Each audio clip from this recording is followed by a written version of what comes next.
Welcome to the Slop Farm. Enjoy the video. In this video, I will explain how to cook soy meat. To begin, measure 1 cup of dry soy meat into a bowl. Add 2 cups of very hot water or vegetable broth, ensuring the soy meat is fully submerged. Let it sit for about 10 to 15 minutes, allowing it to fully absorb the liquid and soften. Then, drain any excess liquid thoroughly by squeezing it gently. Flavoring your rehydrated soy meat is essential for a delicious outcome. Before cooking, consider marinating it for at least 30 minutes in a mixture of soy sauce, a touch of maple syrup, and your favorite spices.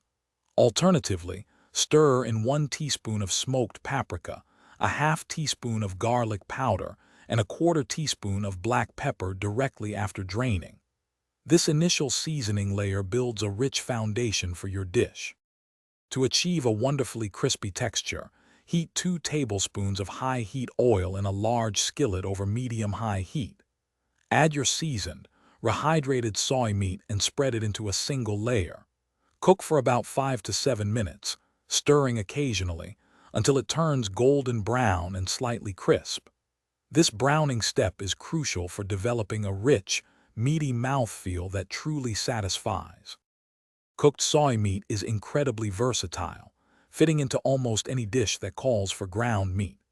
Try adding it to a flavorful chili, simmering it in a rich tomato sauce for pasta, or tossing it with stir-fried vegetables and a savory sauce.